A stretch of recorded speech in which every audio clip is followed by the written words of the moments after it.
Good evening, everyone. I hope you're doing pretty well. I'm so sorry that we had to start this uh, later than expected, but have to. I was about to start the presentation, and I got a call I needed to answer.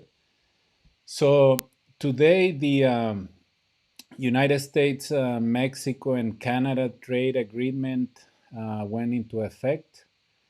There are many people that are against it.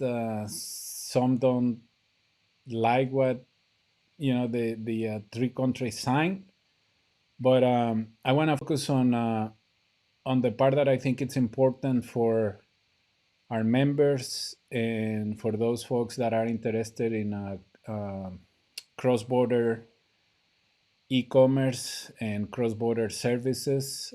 I think there are some good stuff that is going to benefit small businesses, and that's our audience. And I think that's where we need to concentrate our energy right now. So I have a presentation. It's 26 slides.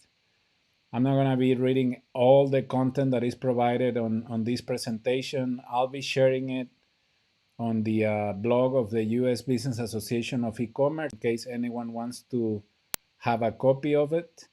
I just want to highlight some of the stuff that I think that are relevant to our audience. So let me begin because we started late and I want to be respectful of the time of those that are watching us live. Um, I'm going to highlight some of the things that I think are relevant to the small business community, especially to our members. So, by just giving a little bit of background for those that were not familiarized with NAFTA, um, the agreement was signed in 1994, went into effect in 1995. So the USMCA is a revised version of NAFTA. 90% of the content of NAFTA was kept on the USMCA. The other 10% is new stuff, which addresses a lot of the uh, things that have to do with digital trade, e-commerce. Because if you think about it, back in 1995, e-commerce was just starting, so they didn't really consider it back then. But the new agreement focuses on the digital economy and e-commerce and other topics that we're going to be addressing in this presentation. So let me start. So intellectual property is highly protected and enforced on the new USMCA. So that's pretty good, for all the innovators, people developing code, pharmaceutical, etc. They rest assured that now under this agreement, their IP will be protected, and that will help, I think, across the three countries to drive innovation. It will definitely create economic growth, and in our case, it will support American jobs. Some of the highlights on this part, on anything that's to do with the intellectual property. Now, uh, creators will be protected by the same policies that nationals are protected by. That's one of the highlights. And like I said, I'm going to be sharing this presentation because I don't want to go through every single item that we put on this presentation. So, like I said, same protection domestic creators receive will get it in a foreign market. Uh, Inventions and patents are going to be protected. A strong protection for pharmaceutical and agricultural innovators, which is huge. especially considering that Mexico has a strong agriculture industry, same as the U.S. and Canada. There is going to be uh, a comprehensive enforcement of all the provisions, criminal procedures, and penalties for unauthorized camcording of content like movies, music, etc. I'm not that uh, familiarized with legal terms and stuff, but from what I have heard from some of my friends that are attorneys and that are very involved with a new agreement, they were very excited about the IP protections that the new USMCA offers to small businesses and large corporations. So something to for you to go into detail, especially if you are in one of the industries that has a lot of IP. You can rest assured that now your intellectual property is going to be heavily protected by the new agreement. We will have, well, I kind of like addressed this already. I'm going to jump into the stuff that is more relevant to us, which is e-commerce and trade. So there are going to be on the digital trade, the new USMCA has the strongest disciplines on digital trade, providing foundations for the expansion of trade and investment in the innovative products and services where the United States has a competitive advantage.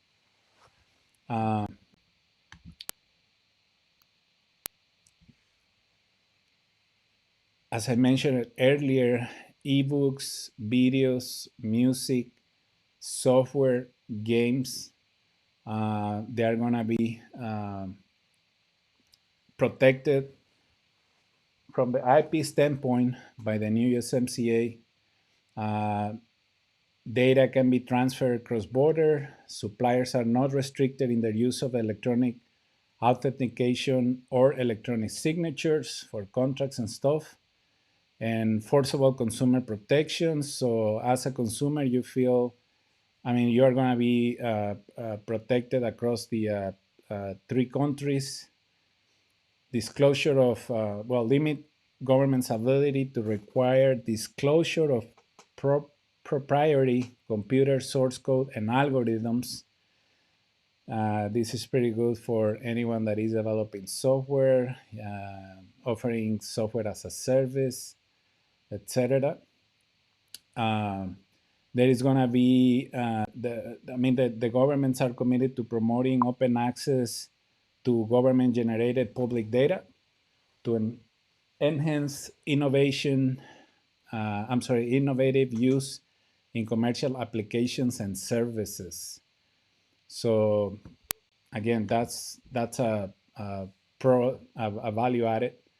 Going into e-commerce, for all those that are selling stuff on eBay, Amazon, and some of the other marketplaces, the the minimus uh, valuation has increased for Mexico and Canada.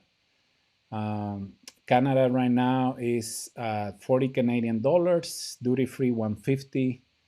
Mexico stay at 50 and increase the duty free at 117. So if you think about it, like if you are a small business, uh, most likely most of your products are gonna fit within this price range. So cross border will increase, and this is really good for like home base, like mom and pop. The little guys in the marketplace will benefit greatly from the increase of these tariffs or these thresholds. I'm sorry, and they will for sure contribute to the increase of cross-border e-commerce across the countries. And also, like for the consumer, is great because let's say that you buy, like a product that is under these amounts, and for some reason you don't like it, returning it is gonna be super easy.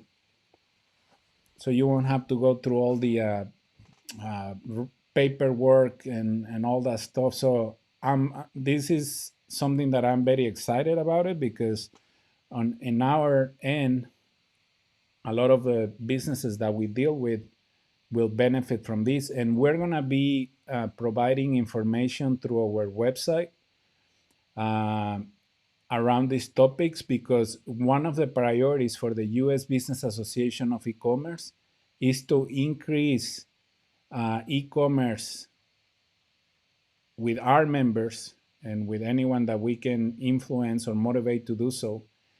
And once we do that, we want them to think, if not globally, at least North America market. So we want more US small and medium sized businesses to export their products to Mexico and Canada.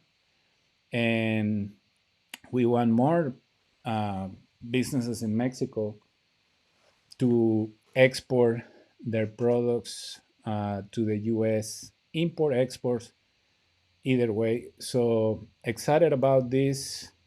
Like I mentioned earlier, there are many folks that are criticizing the agreement. Some of them do not like the final version of it, but we have to see it, from different angles. And from what I'm seeing, it I think it's going to be good for small and medium sized businesses. Another great thing is that the new agreement is going to be cutting red tape at the border.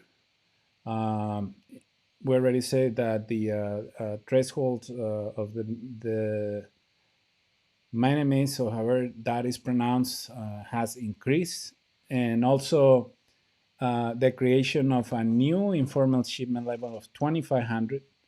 So, if you are shipping anything under that amount, you're still gonna have to pay taxes and everything, but the process to import or export a product under that amount, it won't be too complicated. The three countries have committed to providing online searchable databases for custom information for the benefit of the trade community, and expedite release of express shipments.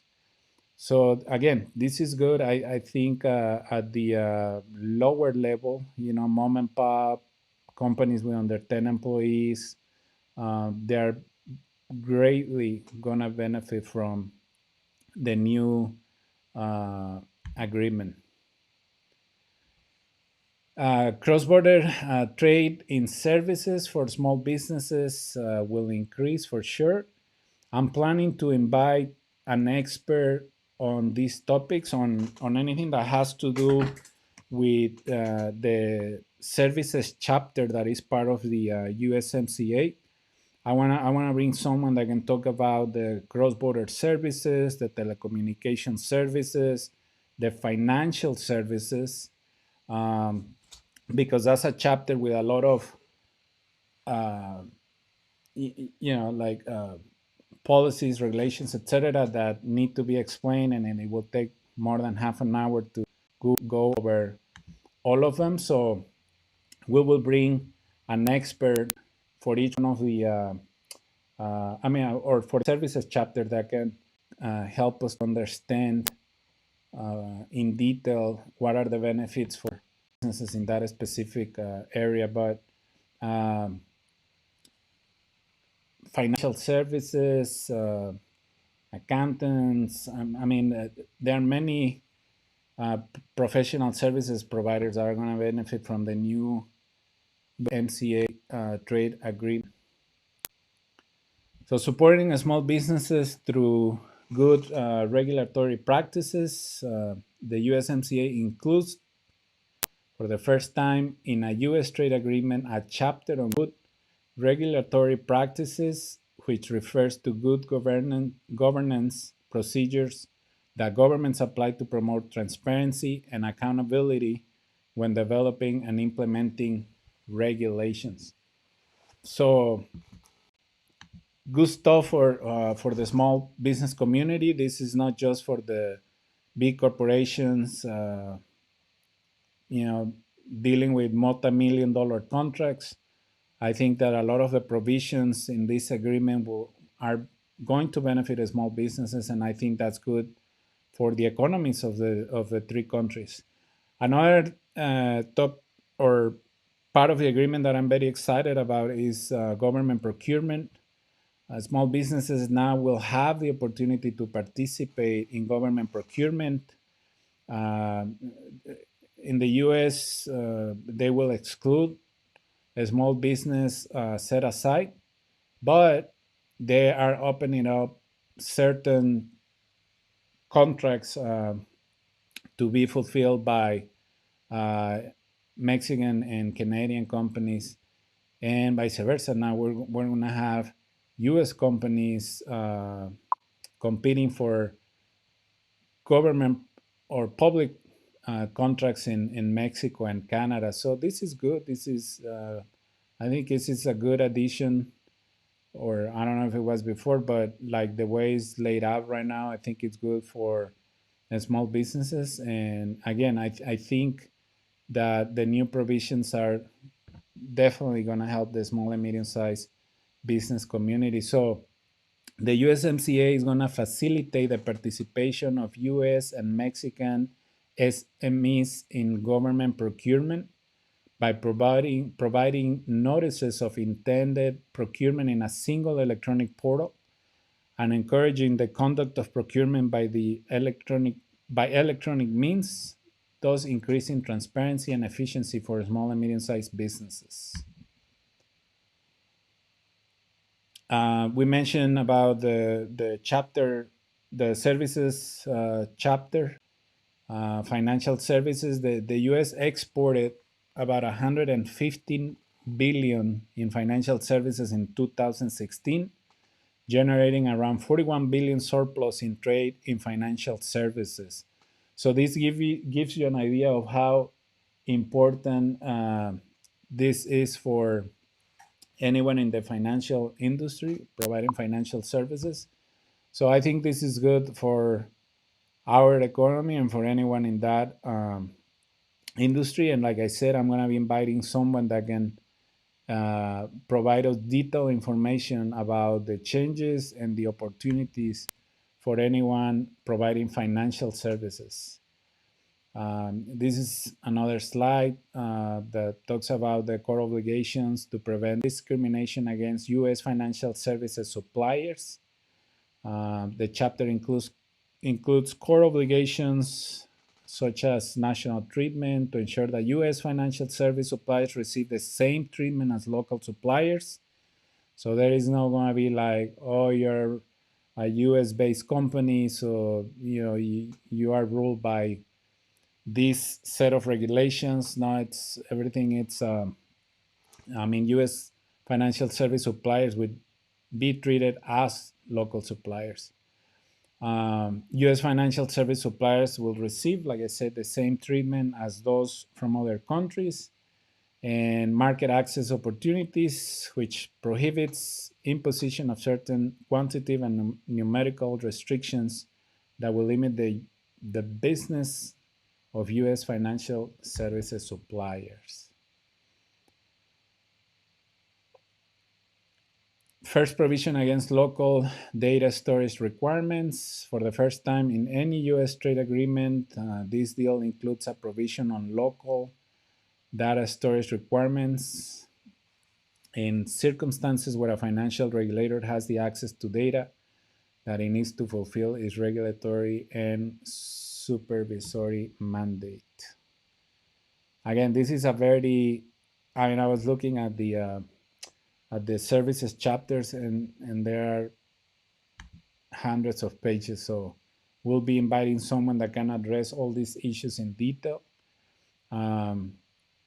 Key highlights: cross-border transfer of data and updated market access obligation, good regulatory practices in government licensing and other market access authorizations, a separate annex on commitments relating to cross-border trade, the specific procedures related to investor-state dispute settlement claims with Mexico. Um, yeah, some of this stuff is not my expertise, so I want to bring someone that can, because we have a lot of financial services suppliers in our network, and I want them to understand the opportunities that the new USMCA bring to them, because I want to make sure that at least our members that are in the financial services industry tap into the opportunities that the Mexican market has to offer at the very minimum. And hopefully, we will find someone in Canada, a strategic partner that can help to open up opportunities for some of our members. Um, Let me go to the next slide. Oh, labor. It's a very touchy subject, and I know from what I have read and from what I have heard that not many are so satisfied with the new labor regulations. I think it's gonna be good for like certain industries, but some others are. I I don't think that they are going to be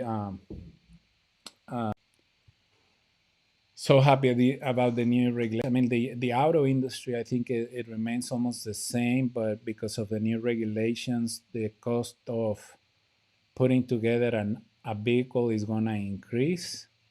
So we may end up paying a little more for certain brands of automobiles in the US because of the new USMCA. I know that the new agreement is really good for the agriculture industry in so many different levels, so that's good. We don't really deal a lot with labor related topics at the association, but maybe at some point we will bring someone that can talk about all the new provisions in detail. We just put it in the presentation for anyone that downloads it to have access to some of the highlights have to do with labor. Oh, this is one of the one that was I was curious about it. The 16 per hour. I believe like at least 40% of the parts that go into a car must be manufactured by folks that are making at least $16 per hour. So yeah, I mean it's good because it's gonna protect workers' rights. But the question here is like is if Mexico is gonna be able to really execute this plan. So that's what some people are asking, and it's really a little bit out of our league. Um, right now, we do not have any members that involved with this type of content. But if we have the opportunity to bring someone over that can address it, we'll um, environment provisions. This is good because we need to protect our environment. They're keeping. Let me remove. I cannot read the slides myself. So it says that it's the most comprehensive set of enforceable environmental obligations. Again, which I said is good because we really need to protect our environment and more now than ever because of this pandemic that we're going through. I think it's important that we protect our natural resources and stuff. So this is good. I'm happy that they kept it and that they updated some of the provisions to reflect some of the current needs of the market.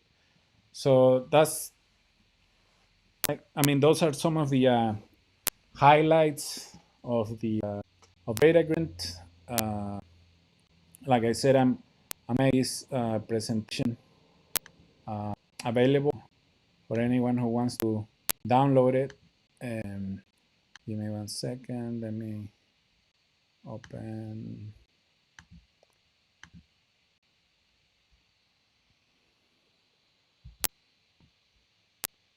There you go. So, as I mentioned earlier, the new agreement went into effect today, and I'm definitely excited about the opportunities for small and medium-sized businesses when it comes about e-commerce and digital trade. And those are some of the stuff that are very relevant to our association and some of the topics that we're going to be constantly addressing and providing access to resources, bringing experts that can help to explain in a little more detail the um, benefits of the new agreement. It is for sure something good for US companies, Mexican companies, and Canadian companies. I believe for Canada, like 75% of their exports are going to the US.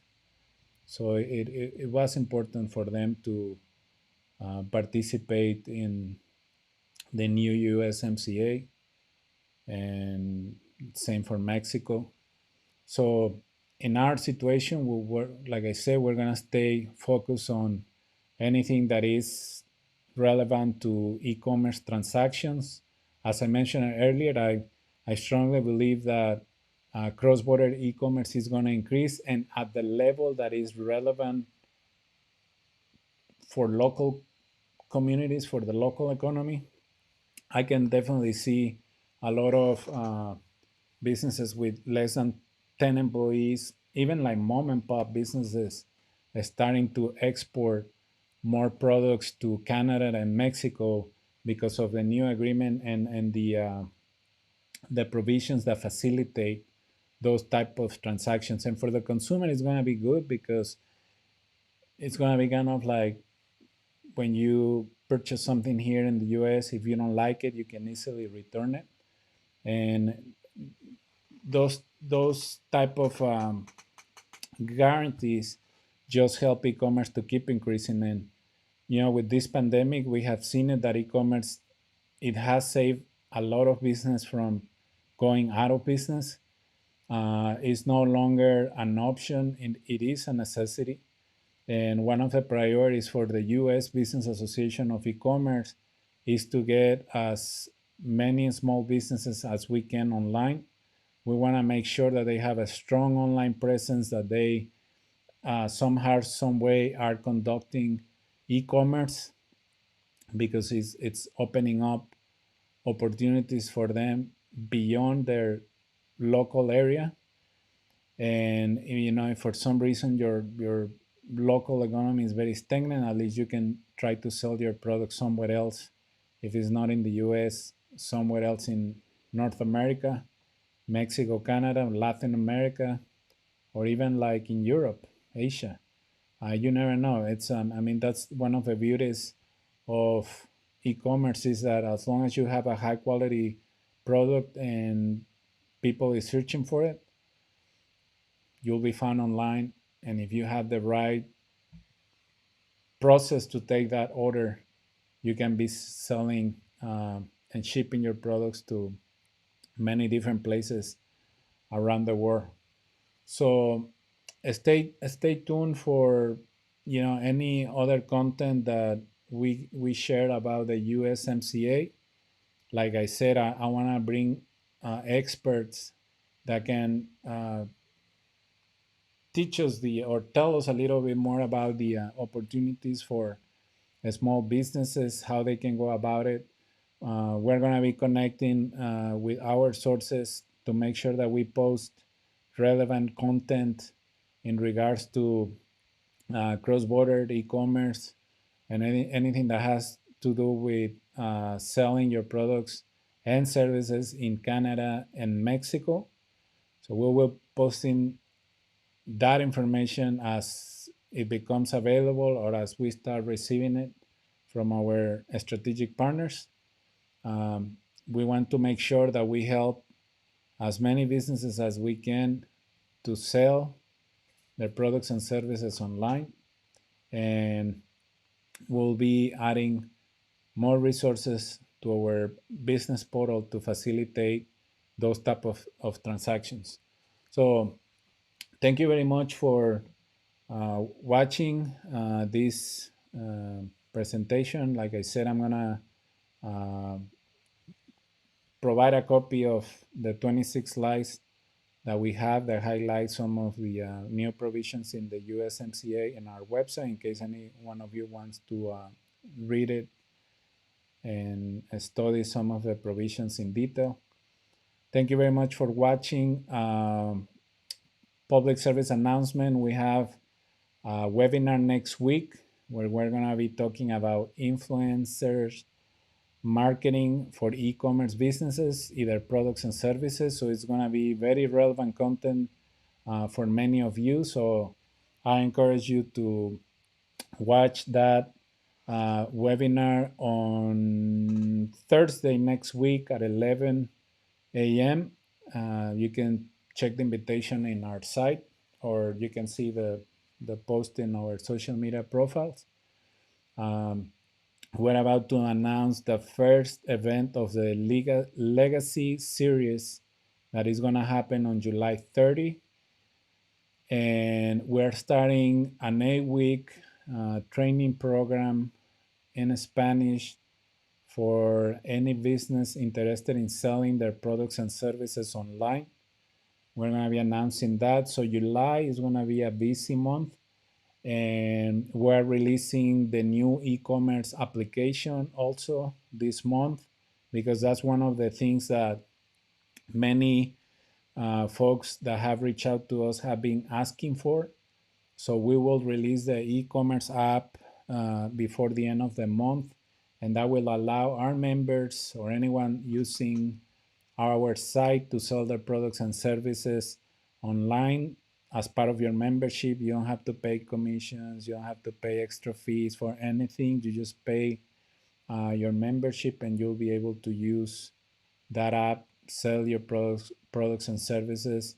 And in case you are selling products, we are going to be integrating a third-party vendor for shipping, which I really like because it has a flat fee, for different regions across the country, and is very affordable. Works with multiple carriers, so it's gonna make it very convenient. I mean, for the consumer to pick whatever service they feel more comfortable with, or whatever is cheaper for them to receive the goods. So good things coming. We're pretty close to our first month in the market. I released the first week report, or June 12th to June 18th report last week, and we'll be releasing a monthly report next week on July 9th. We'll be releasing the new numbers. I just want to keep, people that are interested in doing business with the U.S. Business Association of E-commerce, or becoming a partner of the U.S. Business Association of E-commerce. I want to keep them informed so they can see how the association is growing, the type of impact that we're having in the community. This is not just a business portal, it's a business association. Right now, because of the pandemic and everything that we're going through, it happens to be 100% everything it's online, and it's fine. I mean, it goes well with the name of the association. Everything is online, and that's our focus. We're going to be pushing anything that has to do with the digital economy, with e-commerce. We want to motivate as many businesses as we can to get involved in the digital economy. And our business association provides a set of tools that it allows you to start doing business online right away. We're bringing third party vendors to provide products and services within the business ecosystem that we are creating.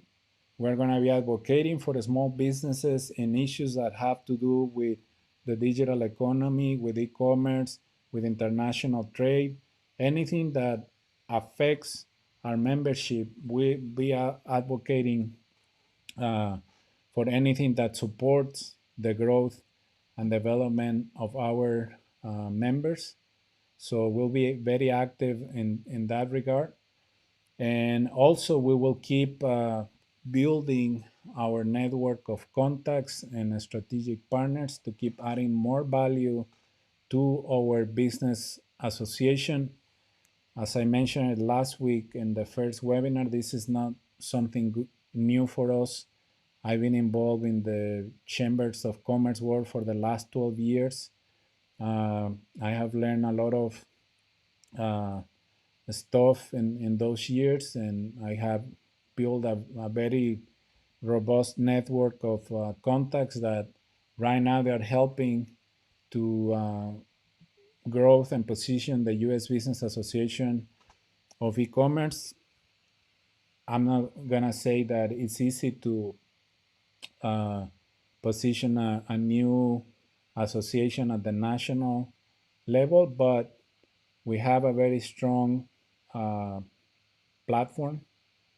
So this association is gonna be actively participating in the platform economy, actively participating in online marketplaces. I mentioned it before. Online marketplaces are going to start playing a key role in the in rebuilding our economy. Marketplaces segmented by industries, by markets, etc. So we'll be actively involved in that area too. And then we will keep establishing a strategic partnership with companies that can add value to our business ecosystem.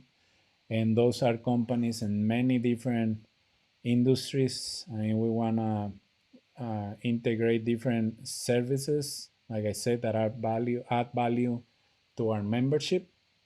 We're going to be listening a lot to our members to see what they need.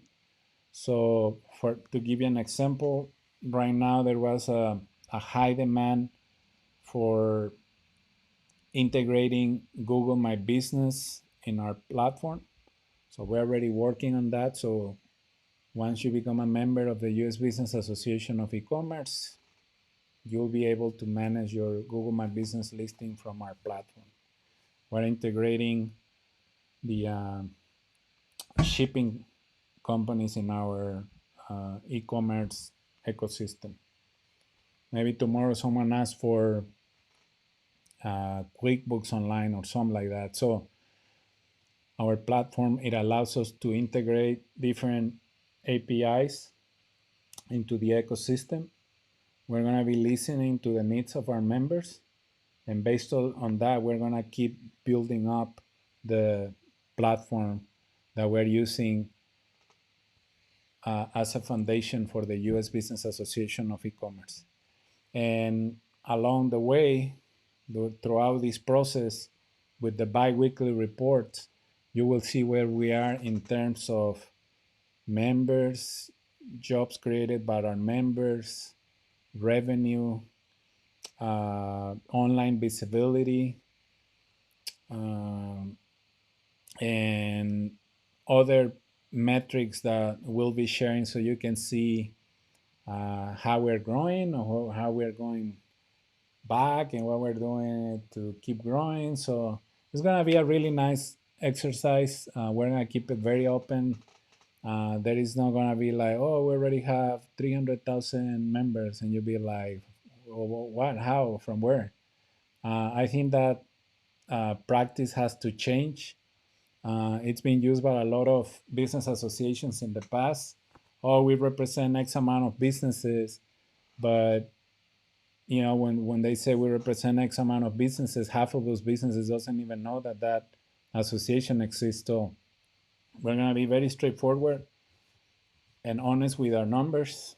Uh, as of last report, we had 116 businesses, and we'll see where we are on July 9th, which is going to be 1 month after our launch. I'm not so concerned about the numbers, but the impact and the influence that our association can have with our members and the level of engagement that we can get from them.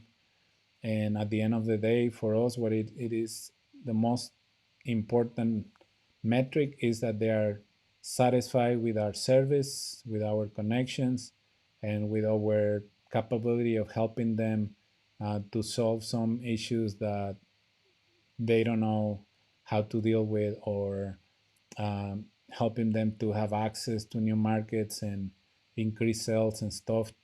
Transactions within our business ecosystem are one of our key priorities. So we're close to the hour. I don't want to extend this live for too long, but thank you very much for everyone that watches live. And if there is anything that I can help you with, please let me know. Oh, and the other thing that we're gonna start sharing is some of the success stories. Hopefully, we will get some testimonials from the people that we are already helping. Just yesterday, we got a request from a company looking for an aluminum supplier in Mexico, so we're gonna help them out. And today, we got a request from a lady that is uh, trying to buy a condo in Florida, in a specific area in Florida, and he contacted us for a referral. So that's what we do. We refer business uh, to people that we know that they are capable of delivering, because when we refer business to someone, we want to make sure that they deliver on their promise, because otherwise, if they don't deliver, we look bad, and we don't like to look bad. We don't like to refer business to people that are not going to deliver the service or deliver the product. And that has helped us in the past, uh, making sure that we refer business to the right folks. Because I personally, I don't like to look bad, and I don't like my business association, that business association that I represent, to look bad to anyone. So we are, I mean, at the San Diego level, it was easier to keep control of that. At the national level, it's going to be a little bit trickier, but it's not impossible. And I'm going to make sure that everyone in my team or myself, when we refer business to someone, we need to make sure that that person is going to execute, and they're going to do an honest job with integrity. And we're going to refer business to people that share our same values. That's how we grew up the Hispanic Chamber of E-commerce, and that's how we're going to grow the U.S. Business Association of E-commerce. We like to associate ourselves with people that share our values, and that they understand that small businesses don't like to play games. They don't have time to play games, and we just like to work with people with a lot of integrity, and people that know how to handle themselves in the marketplace. So thank you very much for watching. I appreciate it. Please make sure that you follow us on our different social media profiles on Twitter, Facebook, Instagram, etc. Share the association with your contacts. We also depend on referrals. Right now, like I say, we are updating a lot of the user interface in our platform based on the feedback that we have received over the last 20 days, which it has been great, by the way. So we are updating a lot of stuff, and that's the other beauty of our site, that it's gonna be in constant change, but for good. The most requests that we get from our members or from our visitors, we take notes, everything for everything. We take notes for everything, and this is a platform that is going to be constantly evolving for the benefit of all. So stay tuned. If you visit the site today and you're like, maybe this is not for me, for my business,